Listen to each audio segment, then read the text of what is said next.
clientes. Os clientes vão querer mais daquela empresa, vão exigir mais, mas também vão usufruir mais, vão querer comprar mais lá, vão virar clientes fixos daquela própria empresa, dependendo das competências. Tipo, a empresa pode ter uma competência tal e tal e tal, mas a outra ali tem todas e tudo certinho, atende bem e não sei o quê, e tem todas as competências que necessita uma empresa ter, e isso transforma, isso acaba que faz o cliente querer mais e querer cada vez mais comprar ali. Então, você acha que isso tem a ver com diferencial competitivo? Você enxerga claramente essas três letrinhas numa equipe de uma determinada empresa que isso aí pode se transformar em diferencial competitivo, é isso que você quer dizer, né? Exatamente. Bacana, João Paulo. Obrigado aí pela sua participação, viu? Ô, Marcos, Eu você... que agradeço. Obrigado. Marcos, você quer falar também, Marcos? Marcos Roberto? A pergunta é essa: por que que as competências são tão importantes nas empresas?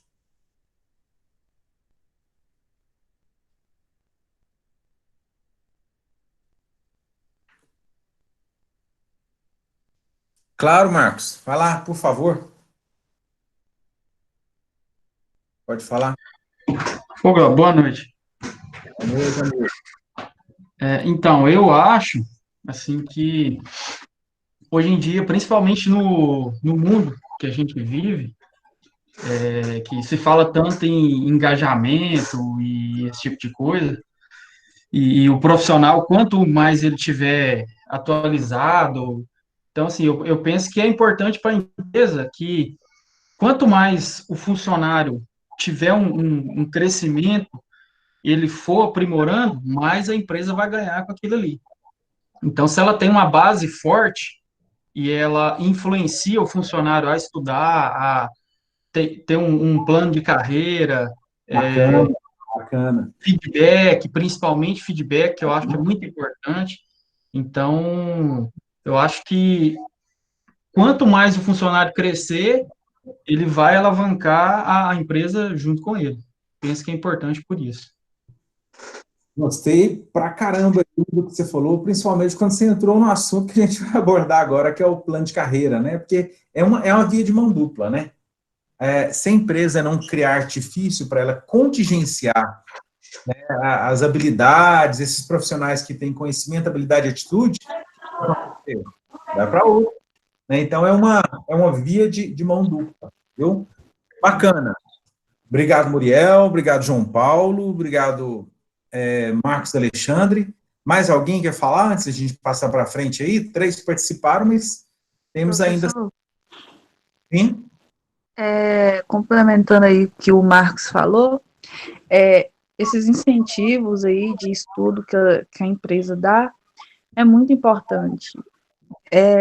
Tipo assim, a empresa sempre está investindo no funcionário, porque ela precisa dele para ter um crescimento, né? Ela precisa. O que que ela faz? Primeiro, ela deixa o período de experiência, treina ele, aí oferece algumas oportunidades para estar crescendo. No meu caso, eu estou fazendo a engenharia porque a gente conversou com um dos responsáveis de lá, o Fernando Vilela, e ele conversou com o pessoal da faculdade. Tipo assim, conversou e teve um desconto para a gente. E ele não ofereceu só para uma pessoa, ele passou perguntando para todo mundo daquele que mexia no laboratório se queria fazer o curso de engenharia ou outro curso. Então, outras pessoas também teve a oportunidade de estar fazendo faculdade. Esses incentivos é muito importante, porque você não cresce só para a empresa, você cresce para você também os conhecimentos. Você pode sair dessa empresa e ir para outra, que o conhecimento que você teve ali, você vai levar, entendeu? Bacana, Andressa, né? Andressa, obrigada pela sua participação. Gostei demais de você identificar e reconhecer isso, né? Porque quando a empresa está investindo no recurso humano dela, né? Eu costumo brincar assim, ó, o que nós vamos fazer? nós vamos trocar o carro da empresa ou nós vamos investir no recurso humano, no profissional, né? Os profissionais estão ali. Ambos vão dar resultado. Ambos vão dar resultado. Agora, precisa de fechar essa equação, né? Quando a gente fala do investimento do recurso humano, igual você falou, né? O recurso que eu invisto, ele tem que vir de volta, né? Ele tem que retornar. E é por isso que é necessário ter um plano de carreira, um plano de cargo e salário, é necessário ter uma política bem definida para você gerir essas competências e essas habilidades. Bacana. Obrigado, viu, Andressa? Por nada. Valeu, Andressa. Mais alguém?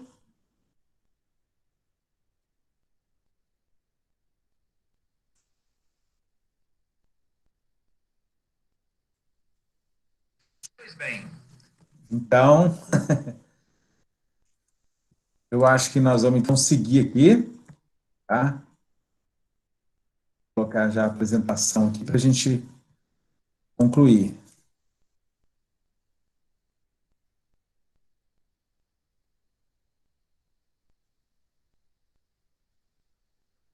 Apresentação aqui.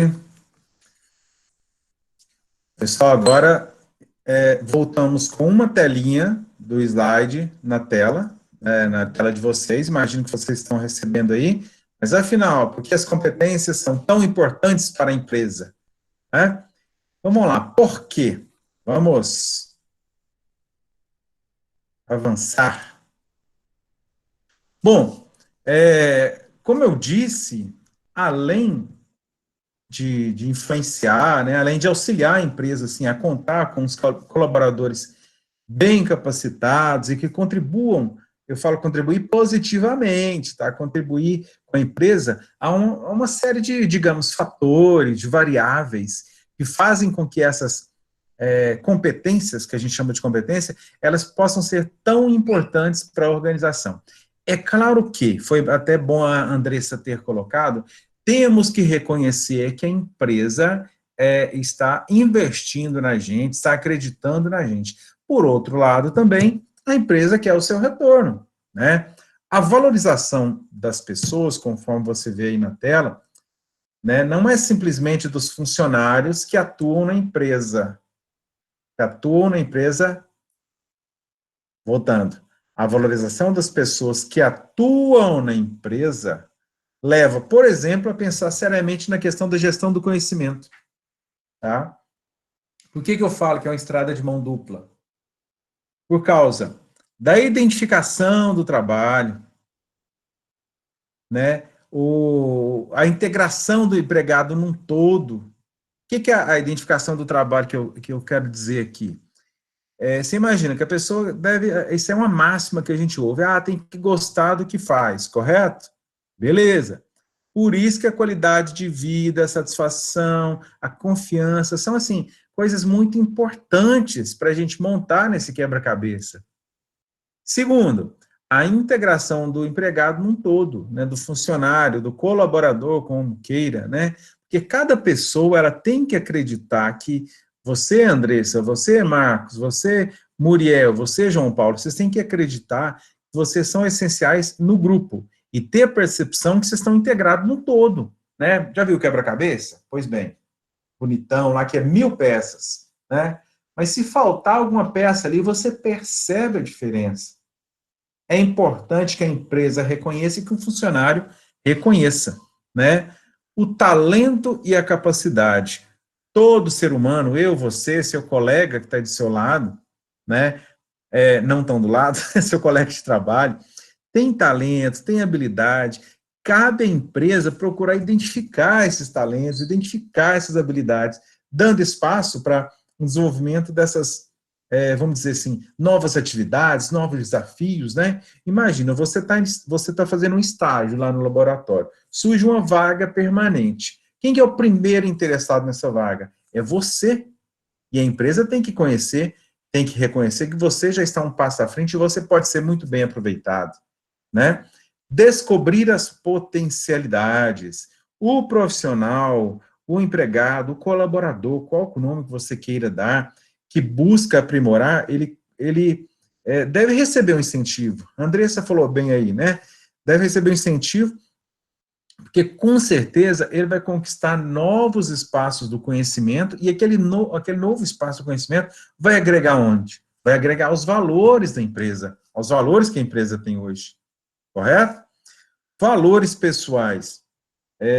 Eu costumo falar que quando se pauta as ações empresariais, mas também ações profissionais, né?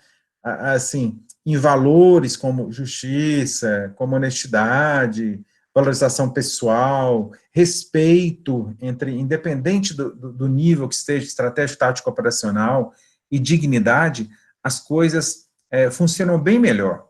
Tanto que o primeiro aluno que comentou a matéria, o Muriel, ele reforçou isso. Falou, ó, alguns estudiosos já estão acrescentando mais 2 letrinhas, são os valores e também a ética, tá?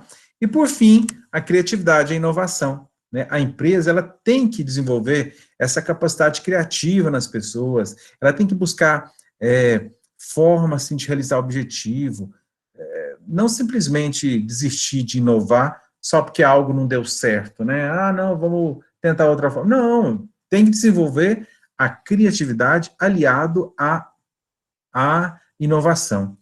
Por isso que eu falo sempre que motivar é você reconhecer as pessoas no ambiente de trabalho, é você melhorar o humor das pessoas, é você diminuir o estresse, que mais? Assim, dar poder de decisão para as pessoas em momentos de incerteza, né? Você conversar os novos desafios e o trabalho em equipe, nesses casos, eles passam a ser um fator, assim, muito estimulante nas empresas, viu? Vocês podem acreditar nisso. Bom,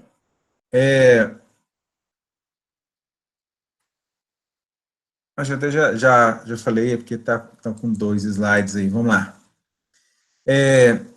Algum dos 4 que comentaram falou sobre, entrou no recurso humano, foi plano de carreira, não estou lembrado agora ao certo, mas vamos lá. Como é que você contingencia as competências? Como que você reconhece que uma competência de um funcionário, de um profissional, de um colaborador está sendo bem valorizada? Porque, conforme eu disse, nós elencamos as competências que são reconhecidas, né? Agora, do outro lado, o que você você pode ser o gestor de uma empresa, agora estou falando com o gestor de uma empresa, né? Quais são os pontos que nós podemos abordar aqui? Um plano de carreira. Não sei se todo mundo sabe o que é um plano de carreira, mas observar as competências de cada colaborador, permitindo que a empresa o desenvolva para cargos mais elevados, e assim ele constrói um plano de carreira dentro da organização. É aquilo que eu falei agora há pouco, né? A empresa tem que reconhecer que as pessoas que já estão integradas dentro da política da empresa, elas podem oferecer valores, né, terem competências e uma série de outros fatores aí que pode ser muito importante na organização. E também elas podem se sentir mais motivadas a se desenvolverem dentro da organização. Tenho certeza que muitos de vocês já pensaram isso. Estou estudando porque eu quero crescer dentro da empresa, né? Outro ponto também que a empresa, que o gestor deve observar, e que é observado hoje em dia, é o recrutamento. As competências podem ser critérios para um processo de recrutamento. O que é isso?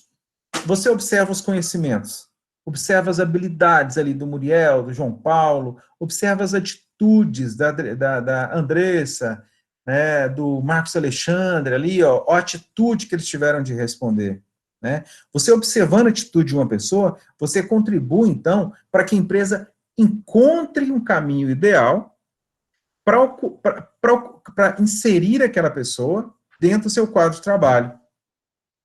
Fui claro? Fui claro.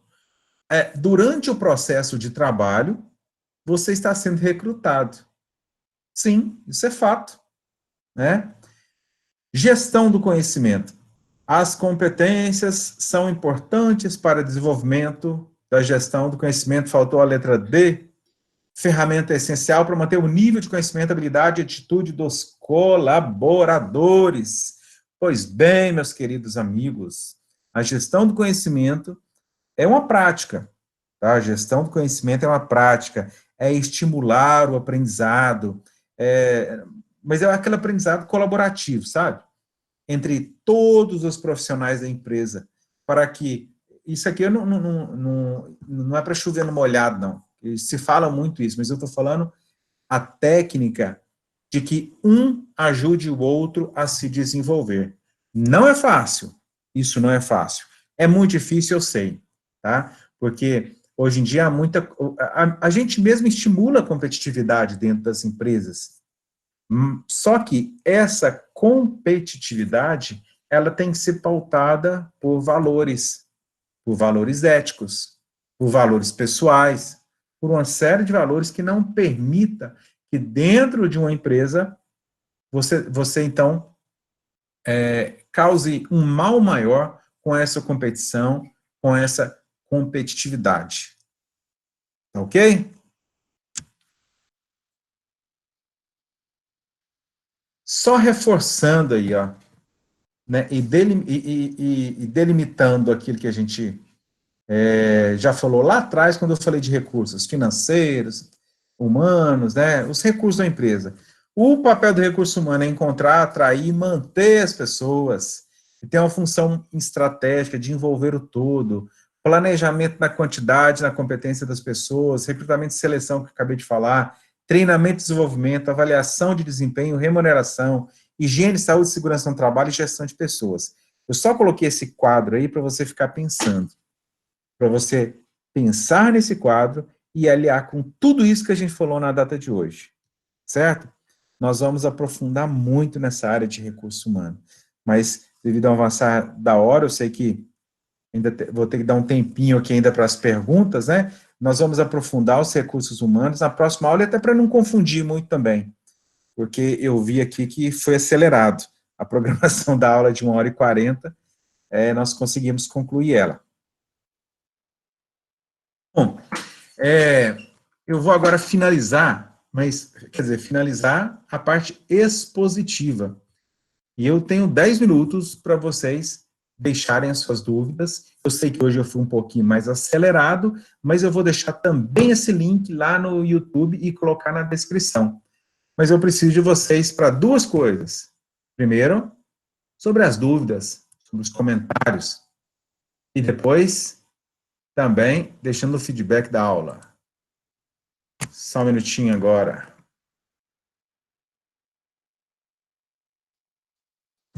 Beleza, pessoal? Então, vamos lá.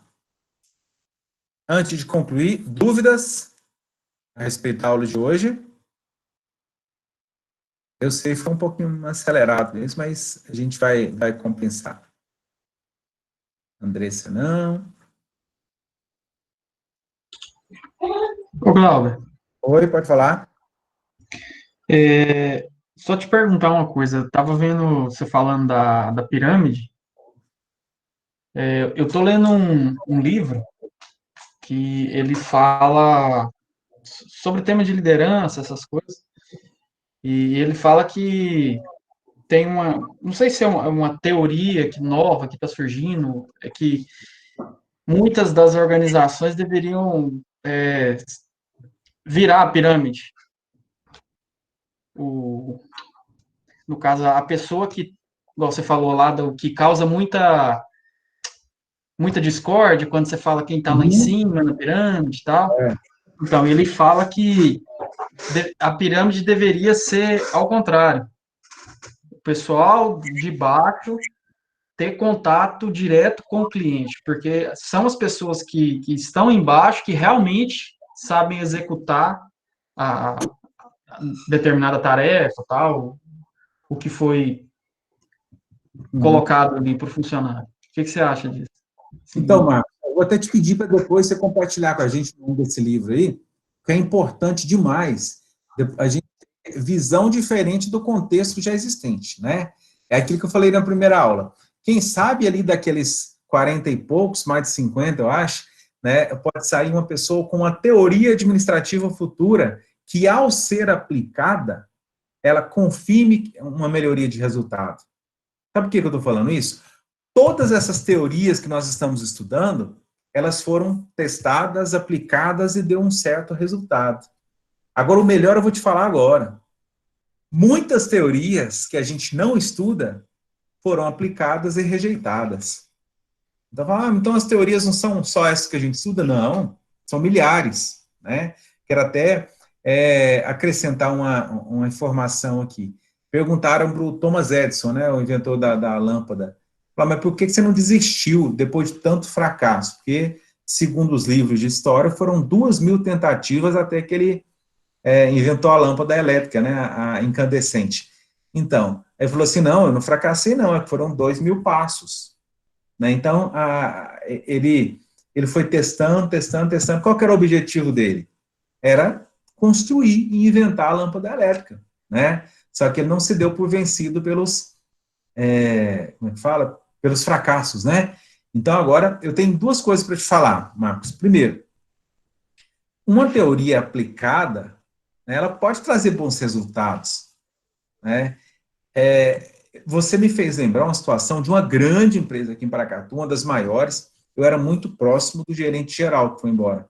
E ele tinha uma prática que eu achava interessante. Muitas vezes a gente ia lá nessa empresa e ele ia almoçar no mesmo... Ele, estratégico, né? Lembra bem da pirâmide, né? Ó a pirâmide, né? Lembra bem. Ele ia almoçar no mesmo refeitório comum de todo mundo. Mas tinha um detalhe, Marcos. Ele nunca, assim, porque tem gente que vai almoçar sempre no mesmo lugar, no mesmo cantinho, na mesma mesa, na mesma cadeira, né?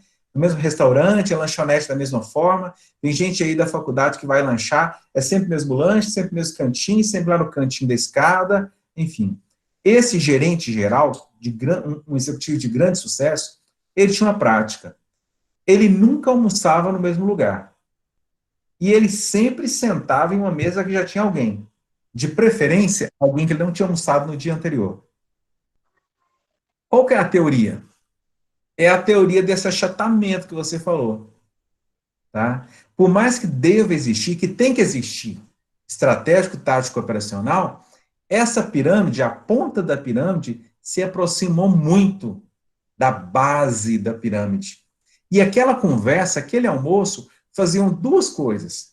Primeiro, ele trazia um conhecimento, né? Vamos juntar aqui, ó, conhecimento, habilidade e atitude. Ele trazia um conhecimento que eventualmente ele não tinha, ou talvez até ele tinha. Mas aí a gente já pula lá naquela outra parte que eu elenquei para você, os 5 fatores. Já imaginou a motivação de um cara, de um operador de máquina, que almoçava ao lado do presidente da empresa? Você consegue imaginar isso? O que é? Só rapidinho aqui, eu acho que ele deve ter lido esse livro, então, porque no livro fala exatamente isso aí. Fala de liderança servidora. Aí, Você ter contato com as pessoas, você ser próximo das pessoas. Porque, pelo que ele fala, nessa pirâmide que a gente estuda, quem está lá em cima não quer nem saber, por mais que as empresas tentam deixar todo mundo no mesmo refeitório, mas igual você está falando, quem é operador, senta só com o operador.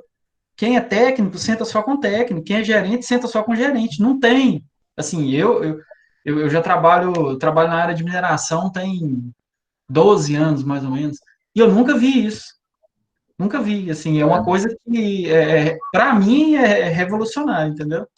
Pois é, e assim, é muito interessante, eu presenciava isso o tempo todo, e vou te falar, aquilo ali para mim foi uma das melhores teorias administrativas do achatamento que eu vi, né, e foi uma das melhores teorias, tanto que eu até mudei minha postura, sabe, assim, minimamente, nessa mesma época eu tinha algumas lojas de celular, e eu fazia questão de chegar mais cedo, e a cada dia chamava um dos funcionários, seja aqui, seja em Unai, seja em Patos, em Vazante, eu chegava mais cedo e chamava um dos funcionários para tomar café comigo.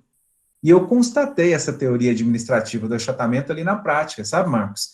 Então, é muito interessante. Então, esse caso aconteceu lá, E você imagina a motivação, igual você me disse aí, né? A motivação daquela pessoa que sentou ao lado e dos outros que viam aquela situação acontecendo. Agora nós precisamos de dividir, viu Marcos e demais colegas? Essa divisão estratégico, tático, operacional, ela é para cargos, né? Não quer dizer que, por exemplo, uma pessoa que está lá no operacional, na base da pirâmide, não possa abordar o presidente que está lá no estratégico.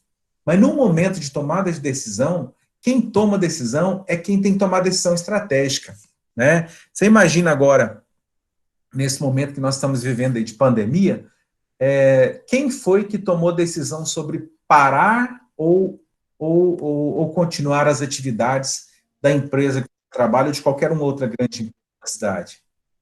Não foi o operacional, não foi o tático, foi o estratégico. É a tomada de decisão, sabe? E a partir do momento da tomada de decisão, eu vou trazer uma outra informação para você aqui, que eu creio que seja bastante interessante.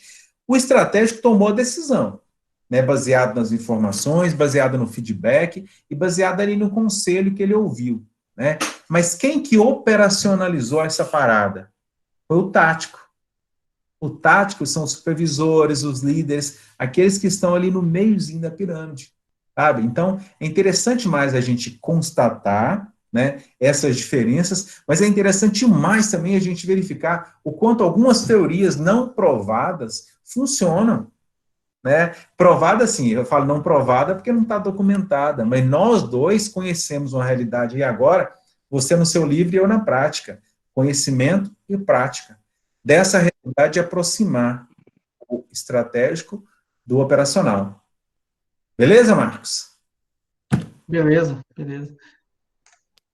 Pessoal, mais alguém aí? Pode... Alguém quer se manifestar, por favor? Dúvidas? Comentários? Tipo assim, trouxe um comentário inteligente, tão bacana como esse do Marcos aí, né? Contribuiu bastante para a aula, creio eu. Tá, eu acho interessante, falar só um pouquinho aqui, eu acho interessante o quanto o homem começou a virar o centro da empresa. Um exemplo que eu te dou é retratado no filme lá do Charlie Chaplin, onde o homem é visto como uma máquina. Muito moderno. Isso. O homem é visto como uma máquina, tanto é que eles tentam ao máximo reduzir o tempo que ele gasta para comer. Isso é retratado com muito humor, e eu acho isso muito engraçado, a forma que é feito. Então o homem é literalmente uma máquina lá naquele filme. O homem é literalmente uma máquina. Eles não pensam em como o homem pode se sentir desmotivado, como o homem pode se sentir fraco, pode se sentir inferior a outra pessoa. E agora, graças às relações interpessoais, né? Como você disse na aula lá do YouTube, pôde perceber que o homem agora tem um papel muito mais importante do que uma máquina, né? Ele já é o cérebro, ele já tem que ter, digamos assim, o psicológico da empresa, entendeu? Então o homem já tenta ser mais motivado, já tenta motivar mais seus funcionários. Então o homem deixa de ser essa máquina irracional e passa a ser o centro, a ser o centro das preocupações, digamos assim, de toda a empresa. Acho isso muito interessante. Bacana. E olha só, Muriel, foi bom demais você tocar nesse assunto aí, ó. Todo mundo anota o nome aí desse filme, viu? Tempos Modernos. Para quem quer concluir bem aquela matéria que a gente viu lá de administração, lá no inicinho, quando a gente falava das teorias administrativas, principalmente naquele link de Taylor, do Taylorismo, né, até chegar no Fayol, assiste esse filme, Tempos Modernos, Charlie Chaplin, preto e branco, antigo e tal, mas reflete exatamente essa questão do treinamento. Agora, foi bom demais o Muriel tocar nesse assunto, porque, mais uma vez, a gente percebe que é polêmico isso que eu vou falar, viu, Muriel? Mas é para vocês pensarem. Mais uma vez, o homem volta a ser o centro. Mas o centro de uma negociação de produtividade. Porque, veja bem, para que tem núcleo de apoio psicológico nas empresas? É o NAPSE, né? Para que tem isso? Se você falasse isso há 50 anos atrás, contratar psicólogo para ficar conversando com o funcionário, Não, isso não existe. Funcionário tem que produzir, tem que trabalhar isso aqui, né? Hoje, as empresas se preocupam com o bem-estar do funcionário, que é um funcionário que está, vamos dizer assim, que está de bem com a vida, ele produz mais. Está motivado, ele produz mais. Entendeu? E, por outro lado, também, aumenta a segurança dos clientes, aumenta a segurança de quem consome um produto daquela empresa, né? Eu não estou falando só, eu sei que tem muita gente que atua na área da mineração aí, mas eu não estou falando assim, mas peraí, como? Eu não entendi esse link, porque a gente faz mineração de ouro, o ouro vai para uma pessoa que a gente nem conhece. Qual a diferença faz? Eu estou falando, a partir do momento que você não faz o seu serviço direito, você aumenta o custo, você diminui a produtividade e você coloca um monte de gente em risco, tá? Ficou constatado, eu não me lembro agora o nome da empresa, é uma empresa aérea, não sei se era Normal Wings, uma empresa alemã. Eu sei que algum tempo atrás vocês devem ter visto um caso de um avião, né, com centenas de passageiros que se esborrachou nos Andes aí de algum país, nas montanhas, né? Ficou constatado depois de um tempo que o cara já tinha tendência suicida e estava pilotando, né? E ficou bem próximo da constatação que ele queria se suicidar. Mas junto, ele levou centenas de pessoas e criou um problema fenomenal com a empresa, né? Então, se houvesse essa atuação psicológica ali, com certeza, talvez, aquele fato não teria acontecido, né? Então, mais uma vez, voltamos a estar dentro de uma bolha, só que agora a bolha da produtividade, né? Só um comentário, viu, Muriel, porque assim, você foi muito assertivo na sua colocação, e eu quis trazer isso aqui para o debate, beleza? Pessoal, dá mais tempo de mais uma pessoa fazer algum comentário, alguma colocação. Alguém aí, por favor? Esse caso do avião aí, eu lembro.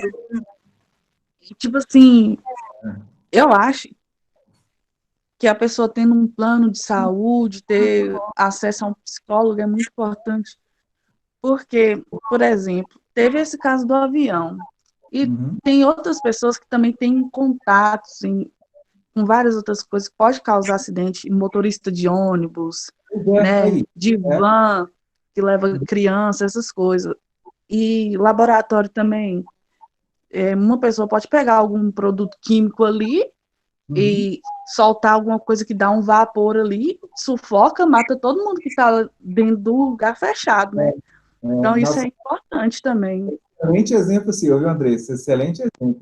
A pessoa, é por isso que a gente falou ali atrás, não sei se vocês lembram ali, a gente falou do controle emocional, do controle psicológico, né?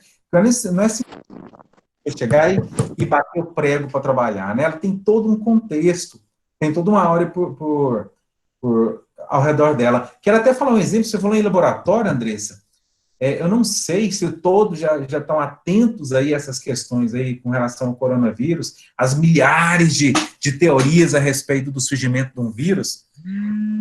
Mais respeitadas dessas teorias inclusive, de um prêmio Nobel de Medicina. Ele afirma, olha só, polêmica no ar, viu? Vou botar fogo no parquinho. Eu vi isso aí. Viu isso? Então, vou botar fogo. Também vi.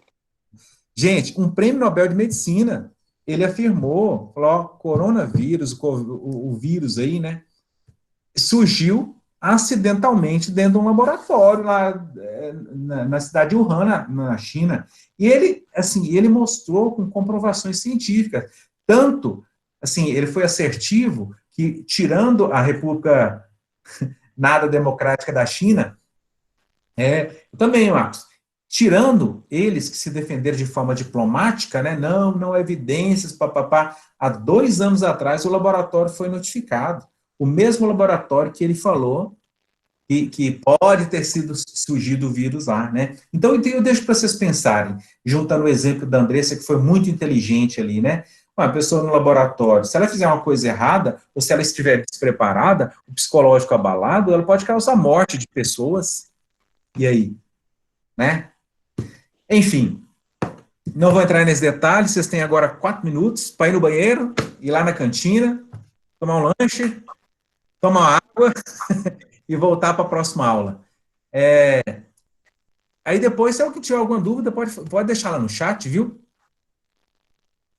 Verdade, Taiwan sabia. Teve isso também, né? Foi ignorada pela OMS. Agora, né, vão surgir essas teorias. Mas eu vou postar a aula, a primeira parte e a segunda parte, lá na linha do tempo dessa agenda de hoje. Ok? E aí depois, por favor, vocês deixam seus comentários lá, deixem o seu feedback para a gente melhorar a próxima. Obrigado, gente. Boa noite. Até semana que vem. Obrigado, Cleuto. Valeu.